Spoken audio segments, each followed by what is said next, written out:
perspectiva do Weber, nas circunstâncias A filosofia do Hegel tem sido considerada conhecimento da língua ao conhecimento. Como Le Breton era o grande...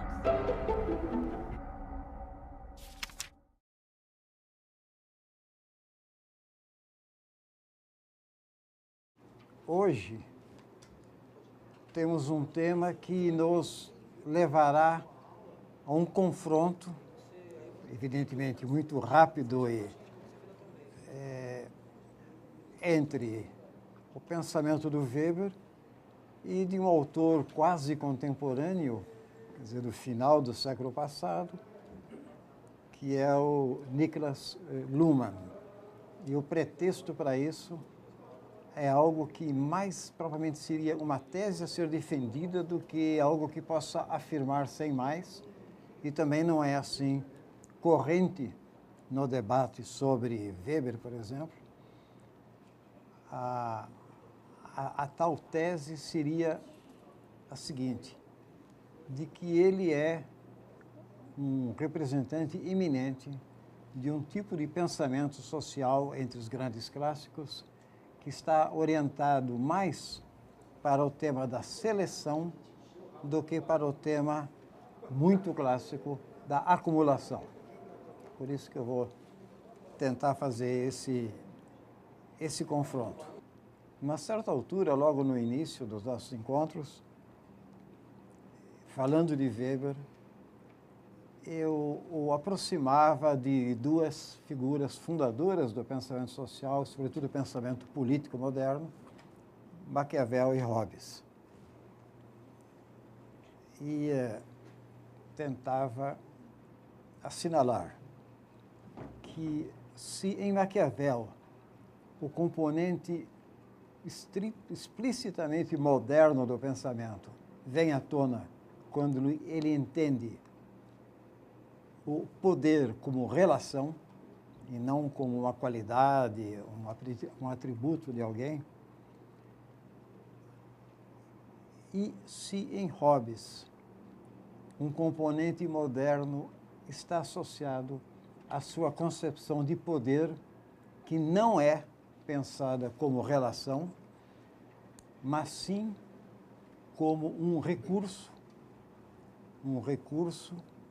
que serve para propiciar ao detentor do poder vantagens mais à frente. É efetivamente um recurso. É algo que serve para benefícios no futuro. A sugestão que eu fazia na época que, de alguma maneira, essas duas coisas cruzam em Weber, mais Maquiavel, porque ele nos conduz ao tema fundamental da ação e da dominação, mas Hobbes entra com uma espécie de contraponto, sobretudo naquilo em que ele introduz o tema fundamental da instituição, e não simplesmente da ação. Porque Hobbes é, por excelência, um teórico do Estado. E não do Estado a ser constituído, como seria Maquiavel, mas sim do Estado a ser legitimado, como poder soberano legítimo. Constrói todo um belo pensamento que eu não tenho como ficar perseguindo nesse momento aqui. Mas é, por excelência, o teórico da instituição, do Estado instituído. E do Estado instituído com um objetivo, que é exatamente assegurar a paz interna no reino, né? Eliminar os conflitos. Nós sabemos que para Maquiavel o conflito é um dado, e é um dado até bem-vindo, porque é a marca da possível liberdade da cidade. O tratamento do conflito de Maquiavel, nós sabemos, não está no Príncipe, na obra sobre o Príncipe, mas está na outra obra em que ele discute o livro de Tito Livio e discute a questão da República. Agora, assim como mais tarde faria Weber,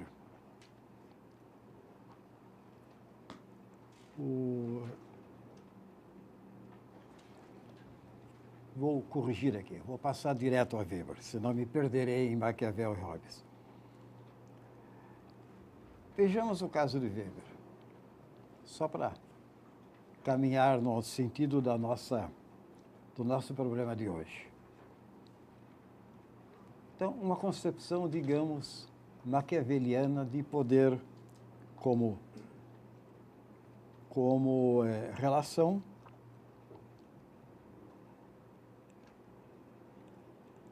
e a acumulação de recursos, a acumulação econômica, fica restrita, no caso de Weber, à ação propriamente econômica. A ação que diz respeito à gestão de recursos racionalmente feita, a uma gestão racional de recursos, e não a acumulação como um objetivo em si. Isso significa que em Weber há uma distinção que nós ainda não temos como encontrar em Hobbes. No fundo, uma distinção mais nítida entre a esfera econômica e a esfera política. Ou, se quiserem, uma distinção entre apropriação e poder. Só que é bom lembrar que poder, de certo modo, deriva da apropriação. É uma forma assumida pela apropriação. A apropriação, no caso, diz respeito a se apoderar de recursos restritos, eliminando os concorrentes a essa apropriação. A distinção entre a apropriação, que é digamos, um dado original, é o ponto de partida de tudo. Os bens são escassos, quem puder se apropria do máximo possível deles e elimina os outros. A distinção entre isso e poder político, propriamente dito, é algo que só está claramente marcado no Weber. Nós não encontramos isso em Hobbes. O que significa que é uma separação entre poder e economia, política e economia, e também entre Estado e sociedade. Tudo isso aparecendo como diferentes modalidades de orientação da ação, não como instituições dadas, não como conjuntos dados fechados de normas, de imperativos de conduta, de diretrizes de conduta, mas sim como orientação da ação de agentes, e não de quaisquer agentes, agentes específicos, agentes políticos, agentes econômicos, e por aí vai. Esses agentes, e eu vou usar uma expressão aqui que não está explícita em Weber, em cada caso eles serão selecionados com base no critério da eficiência. Quer dizer, os agentes econômicos se mantêm como agentes econômicos ao revelarem capacidade de eficientemente realizarem ações propriamente econômicas, relativas à apropriação, à distribuição, à gestão de recursos. Há, no interior, então, de qualquer ordenação social, processos seletivos que beneficiam determinados tipos humanos e penalizam outros. O essencial é que mecanismos seletivos estão sempre ocorrendo. Quer dizer, a qualificação para o exercício do poder é decisiva em cada caso. A qualificação para simplesmente ser um praticante de ação econômica já importa. Mas o nível extremo, a referência extrema é não apenas exercer a ação, mas participar daqueles que efetivamente têm um peso no modo como essa ação se dará e se organizará. É por isso que eu estou sugerindo que o processo de seleção, o processo de escolhas de agentes qualificados, que não é um processo explícito, ele ocorre de maneira difusa entre as relações, mas ele ocorre de maneira eficaz. Ao longo do tempo, permanecerão aqueles mais qualificados e os outros irão saindo. Mas esse tipo de coisa, de processo de seleção de agentes qualificados para cada caso, ganha primazia no pensamento do Weber relativamente a qualquer processo de acumulação de recursos. É mais importante ser qualificado para levar ao ponto extremo aquela ação do que simplesmente acumular os recursos disponíveis, seja de que ordem for, que eles podem ser bens estritamente econômicos ou de outro tipo. No caso da religião, seriam o que o Weber chamaria bens de salvação. A referência religiosa é a salvação, né? Isso aparece o tempo todo no pensamento weberiano. Eu fiz referência no nosso último encontro à concepção propriamente social do estamento, como a forma de associação estritamente social mesmo, não política nem econômica, que diz respeito à aproximação das pessoas em termos de um estilo de vida, de compartilhar gostos, de compartilhar uma série de qualidades. Os americanos costumam chamar esse tipo de associação, esse tipo de agrupamento como grupo de status, ou seja, associa os portadores do mesmo status social. Mas talvez fosse mais preciso se nós falássemos ou pensássemos o estamento como um grupo seletivo, porque o estamento, o que ele faz? Ele é um agrupamento, todo ele centrado na seleção daqueles que irão ou não participar, todos aqueles que estarão ou não qualificados para integrá-lo. O mecanismo básico da associação estamental, que é a associação por excelência, é seletivo, não é de qualquer outra ordem. Da mesma maneira como quando o Weber faz análises propriamente políticas, por exemplo, está analisando as perspectivas políticas da Alemanha na sua época, no período pós-unificação, pós-Bismarck, o que o preocupa, o que ocupa uma posição central nas suas reflexões é a ideia do parlamento como um mecanismo de seleção de lideranças políticas. Quer dizer, o parlamento não importa tanto como o locus da deliberação, do grande debate, da intervenção no poder. Claro que isso tudo ocorre, mas na perspectiva do Weber, o que importa é que o parlamento é o local onde podem emergir lideranças políticas novas. E se isso não ocorre, então nós temos um prejuízo efetivo na vida política da nação. Ele está, por exemplo, sugerindo que na Alemanha isso não ocorria naquela ocasião da maneira adequada, sugere que a concentração de poder no Bismarck tinha, digamos, desestimulado a emergência de novas lideranças, além de que ele tem toda uma análise dos partidos que prefigura a famosa análise que um amigo mais jovem dele, o Robert Michels, faria dos partidos como organizações que tendem a uma concentração interna de poder e tendem ao predomínio da máquina sobre o programa. Portanto, os partidos selecionam de maneira perversa, esse é o argumento, isso preocupava o Weber. Não é que o partido não selecione, a preocupação de Weber é que os partidos, à medida que se consolidam, realizam uma seleção perversa, porque a máquina partidária não dá espaço para os candidatos a uma liderança inovadora. Prefere os rotineiros mais acomodados e mais pacíficos, digamos assim. Então, não é que partido não seja um mecanismo seletivo, só que não é positivamente seletivo na perspectiva do nosso Weber, né? Mas isso tudo nos lembra que, nessa perspectiva de análise que nos preocupa agora, condução e direção são os termos decisivos. Porque ambas incidem sobre a própria orientação da ação dos homens.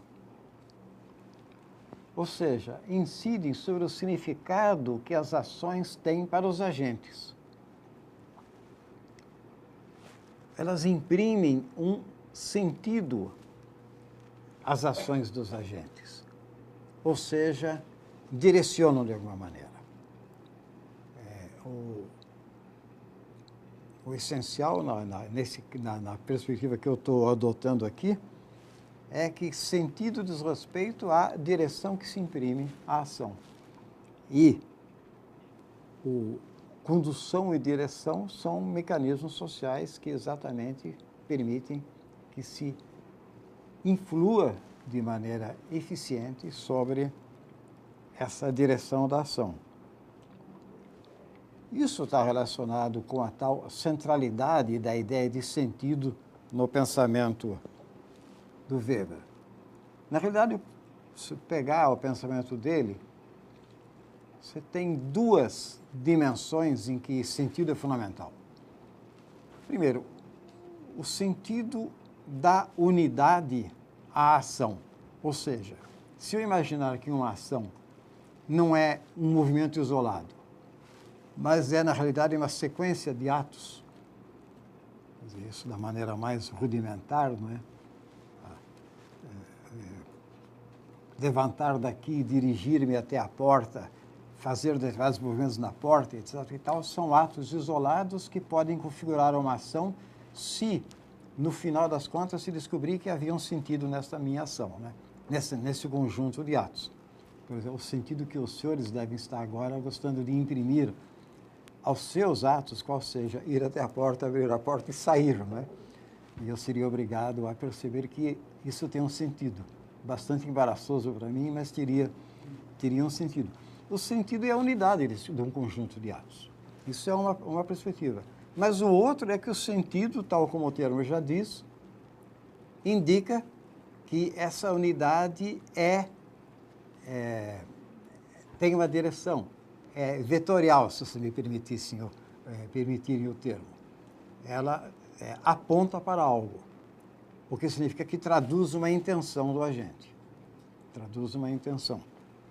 E isso é central no nosso Weber, porque ele está o tempo todo preocupado em mostrar que nesse âmbito primário da existência social que nós encontramos o germe do conjunto todo mesmo das mais complexas instituições. As ações são, enfim, significativas e, como nós bem sabemos, as ações sociais levam em conta o significado da ação do outro. Isso é um probleminha divertido, não sei se nós podemos ficar discutindo isso hoje, mas quem pegou esse estímulo e desenvolveu de maneira interessante nos anos 50 do século passado foi o grande sociólogo americano Talcott Parsons, que desenvolveu uma ideia que, de alguma maneira, vai reaparecer daqui a pouco na minha fala, que é a de que a ação social está marcado pelo seu caráter contingente, porque depende da interpretação que se faz da ação do outro, só que é uma dupla contingência, porque se eu imaginar uma ação de dois, ambos estão na dependência do acerto ou erro da interpretação que farão da ação do seu parceiro. O processo de ação social é muito, muito mais complexo, mais flutuante do que parece à primeira vista. Não há nenhuma garantia de que a coisa corra bem, porque envolve o entrecruzamento de duas interpretações, nenhuma das quais assegurada de antemão. Isso que eu acabei de falar, remete a uma questão que vai me ocupar daqui a pouquinho, que é a do caráter contingente da própria vida social. É um negócio importante em Weber, que, aliás, só falar nisso já remete a uma tendência no pensamento do nosso Weber que é muito importante, a saber que há nele uma espécie de dissolução da ideia de sociedade como um ente, como uma entidade que tem o seu interesse, etc. e tal. Isso é dissolvido, é intencionalmente dissolvido. Ele analiticamente dissolve a ideia de sociedade luta contra a ideia de que haja uma entidade qualquer que se possa chamar de sociedade e sempre insiste na ideia de que tudo aquilo que se pode chamar de sociedade ou formas de associação não passa de resultado contingente de ações com sentidos que são compartilhados por muitos. Por que contingente? Isso é decisivo no pensamento do nosso amigo. Porque sempre poderia ser de outra forma. Disso Weber não abre mão. Não existe nada que me assegure que determinado curso de ação persista num certo sentido. Ele pode se repetir. Se ele se repetir, nós asseguraremos pelo menos a possibilidade de uma ordenação social. Ele pode ser compartilhado por muitos. Nesse caso, também estamos no âmbito de algum tipo de vínculo social, de associação de alguma modalidade. Mas nunca poderá escapar a contingência no sentido de que poderia muito bem ser de outra forma. Portanto, a grande questão weberiana, em qualquer análise que ele faça, é sempre, logo de cara, por que é desse modo e não de outro? A grande questão que o atormentou a vida toda, que diz respeito ao capitalismo ocidental, como se desenvolveu no Ocidente, é exatamente essa, não é? Por que o capitalismo que nós encontramos no Ocidente tem essas características? Poderia ser outro. E aí ele faz todo aquele imenso programa de análises comparativas que os senhores têm, enfim, conhecimento, para mostrar como de fato foi outro o desenvolvimento não só da economia, mas de modalidades diferentes de capitalismo, já que para Weber existem muitos capitalismos, né? Esse é um dos pontos de confronto entre ele e Marx, não é um capitalismo ou contemporâneo, mas muitas formas de organizar uma economia tendo em vista a busca sistemática do lucro, muitas formas, não apenas aquela que nós conhecemos no Ocidente moderno e contemporâneo, mas a coisa gira, eu quase diria, em todas as análises em torno dessa questão. Poderia ser diferente e, se nós examinarmos bem, nós vamos encontrar casos concretos que demonstram que, de fato, foi diferente em uma série de outras circunstâncias. Então, em nome do que ocorreu desse modo aqui? E ele sabe que não vai dar uma resposta cabal a isso. Porque se ele desse, ele destruiria essa base importante do seu pensamento, que é a ênfase na contingência. Deixe-me fazer um parênteses, ele não tematiza a questão da contingência. Você não encontra longas digressões de Weber sobre contingência. Eu que estou, não sozinho, imagino, mas estou dando ênfase a isso. Mas vamos supor que ele se apresentasse como capaz de dar uma resposta cabal à ideia de por que diabo o capitalismo europeu moderno tem tais características e não outras. Se ele fizesse isso, ele teria demonstrado uma determinação unívoca para esse fenômeno. Então, desde do começo, ele tem que enfatizar que ele pode dar uma resposta parcial, pegar um dos elementos que dão essa característica e não N outros. Existem N outros. A análise é absolutamente infinita, como vocês sabem, né? Infinita foi um termo ruim, mas em princípio é inesgotável. Até porque cada proposição do problema suscita desdobramentos em outros problemas.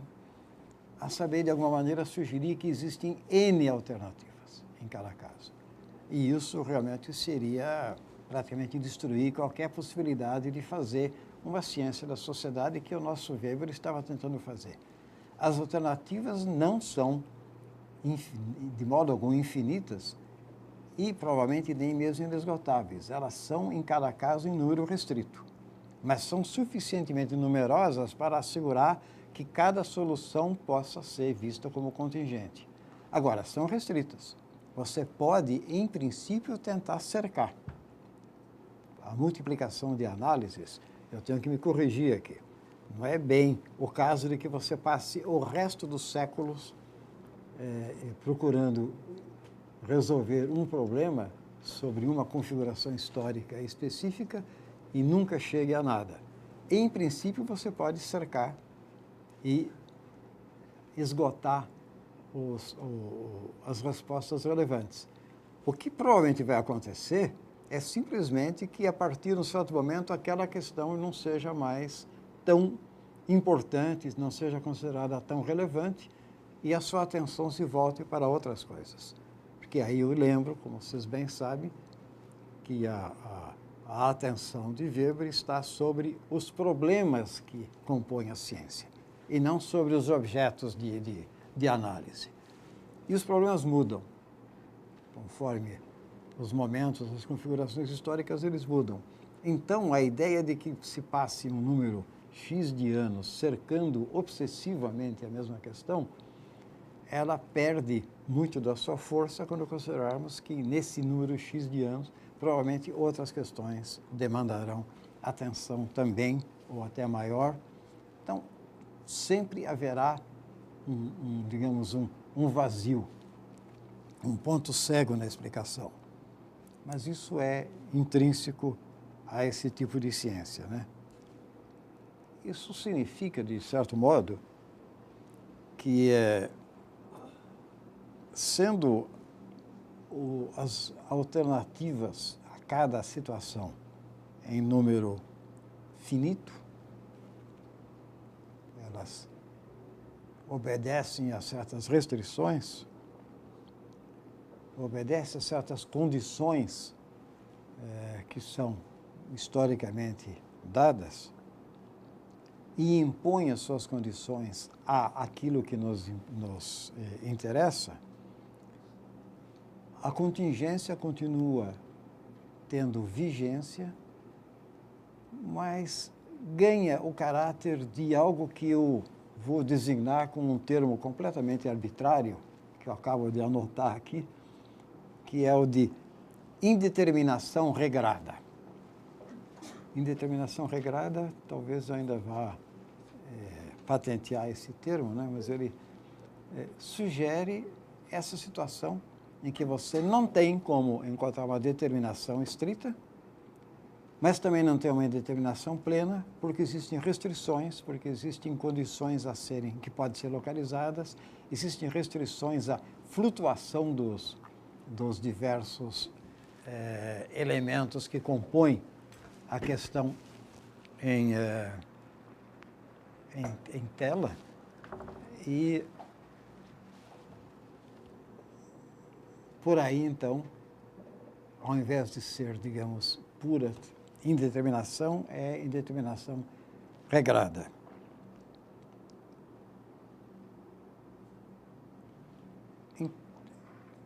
Por isso mesmo que eu tentei, em algum momento, enfatizar, com relação ainda a Weber, que as ações não se dão no vazio, se dão no interior de condições, de situações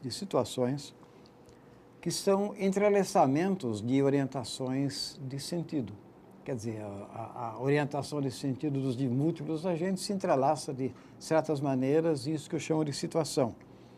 São configurações, são constelações de orientação de ação, e incluindo nisso a orientação mais enérgica da ação, que podemos chamar de interesse.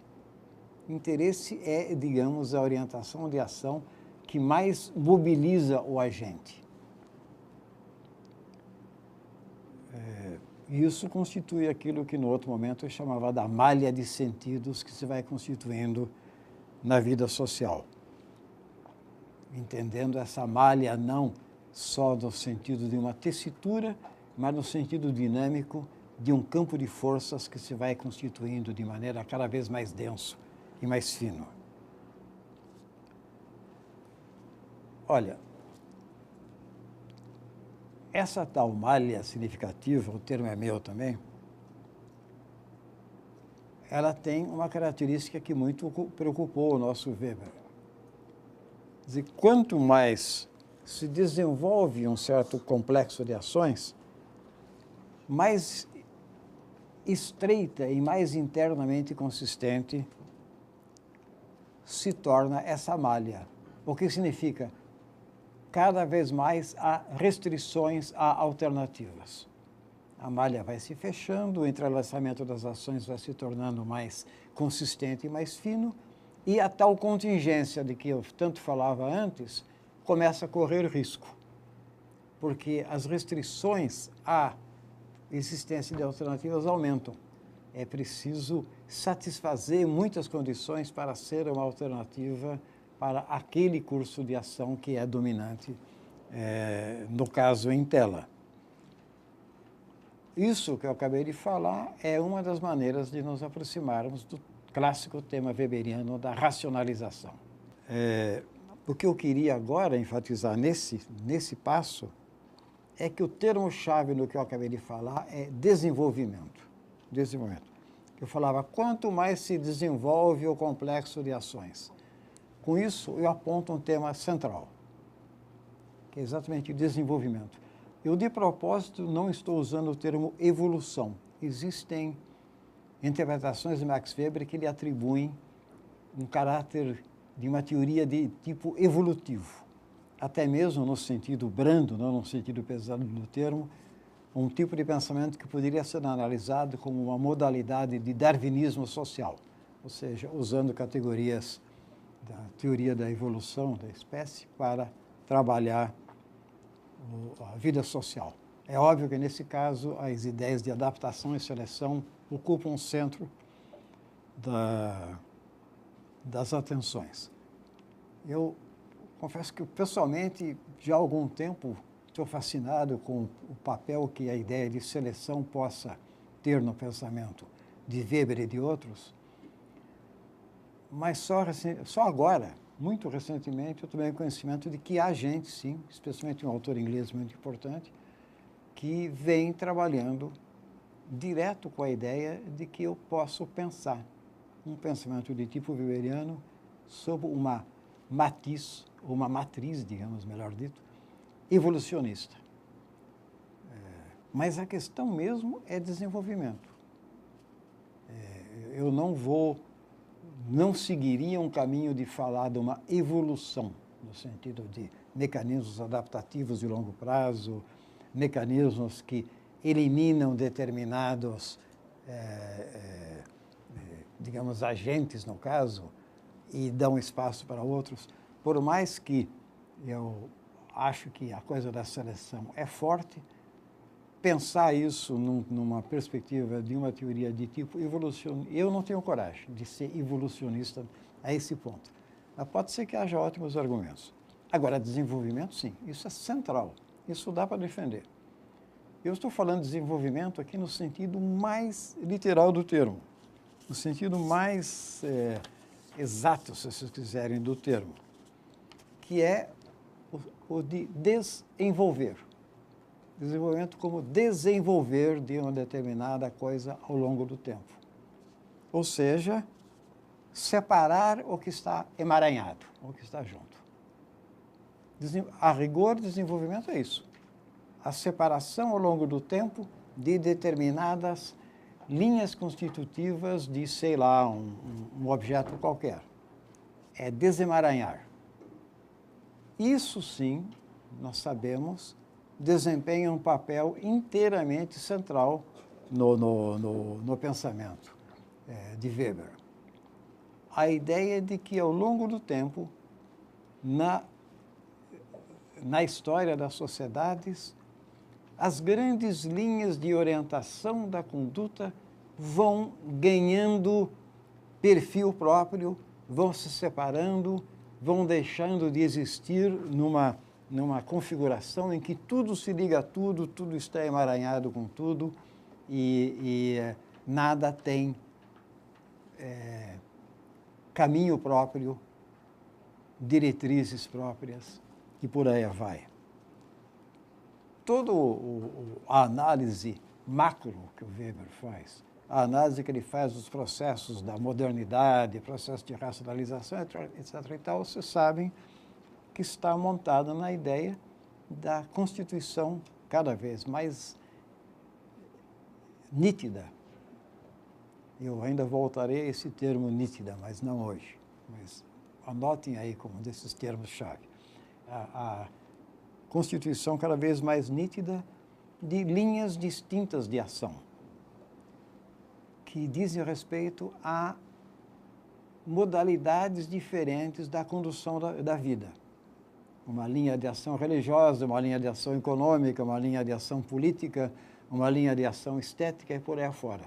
São ações que se orientam por significados que têm uma determinada identidade, digamos.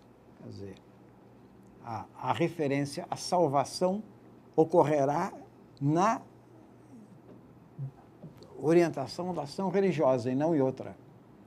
A referência à acumulação de bens, ou à aquisição, desculpa, não acumulação, a aquisição de bens, ocorrerá na ação econômica e por aí vai. A ideia é que cada caminho ganha sua identidade. Essa não é uma ideia trivial. Vocês devem estar, talvez, como eu próprio, contaminados pela frequência como se ouve essa coisa do Weber, mas isso não é uma ideia trivial, é uma ideia muito importante. A ideia de que as diversas modalidades de ação dos homens tendem a ganhar o seu perfil próprio, a percorrer caminhos que lhes são próprios e, sobretudo, isso que é o essencial, a se desenvolver conforme uma lógica interna, uma lógica intrínseca que é peculiar a cada uma dessas linhas de ação, isso não é trivial e é uma ideia muito poderosa, muito poderosa. E, claro, que levanta questões muito interessantes do ponto de vista da análise. Porque agora a análise vai passar também a enfrentar a questão de, havendo a separação crescente de múltiplas linhas de ação significativa, havendo um encadeamento interno dessas ações que é específico a cada uma delas, correndo elas, digamos assim, em termos paralelos, porque elas se separam, elas efetivamente se separam, a partir de uma situação em que elas estavam emaranhadas, uma situação, digamos assim, mágica, nós voltaremos a isso, ocorrendo as coisas nesses termos, uma questão complicada que apresenta é como pode haver relação entre essas diversas linhas de ação. Senão, como é que eu vou fazer análise de processos complexos? Eu não posso simplesmente me concentrar no puro e simples transcorrer ao longo do tempo de uma ação de tipo econômica, sem fazer referência a mais nada. Isso pode ser uma boa descrição, mas não me permite trazer à tona nenhum problema interessante do ponto de vista de entender o que é a história do nosso mundo, o tipo de sociedade que o nosso mundo tem, etc. Então, para formular problemas interessantes, eu tenho que estabelecer relações. Como é que, num certo momento, se definiram e avançaram duas linhas de ação, e claro que eu vou cair naquilo que vocês já estão prevendo, digamos que seja ação econômica, ação religiosa. Weber construiu lá o seu buraco negro metodológico, né, no qual ninguém consegue escapar. Você não consegue falar em Weber, por mais que tente resistir, sem, em algum momento, cair naquele torvelinho que te joga para dentro da questão qual é a relação que podemos apontar entre uma determinada ação religiosa e uma determinada ação econômica no processo de constituição do capitalismo.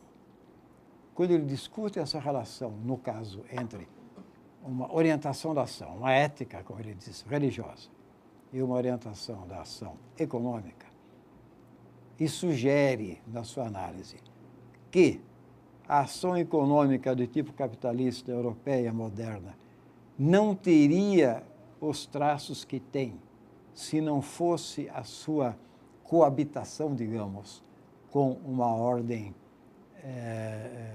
de ação religiosa de certas modalidades do protestantismo, especialmente o calvinismo, não teria esses traços, exibiria eventualmente outros traços, quando ele tenta trabalhar esse tema para chegar a essa conclusão, ele introduz um termo fascinante, né? Ele sugere que o estudo dele revela certas afinidades eletivas entre a ação econômica e a ação religiosa. Essa é uma ideia fascinante, né? É uma ideia que vem da alquimia, né? Determinados metais têm afinidades entre si, outros não, outros se repelem. Aliás, é impressionante, como vocês bem sabem, como temas de uma linguagem real, supostamente pré-científica, entram forte na linguagem científica em todas as áreas, em todos os momentos, né? Eu falei da paternidade, ou maternidade, desculpa, alquimista, da ideia de afinidades eletivas. Me permitam só lembrar quanto Newton, o grande pai da ciência racional moderna, era um mago, né? Era um homem da alquimia, era um homem que pensava as grandes questões científicas com categorias que eram, digamos, entre aspas, mágicas. Quer dizer, a ideia da ação instantânea à distância. Isso é uma ideia que ele trabalha com certa tranquilidade, mas não é brincadeira. Isso não é tão simples assim, né?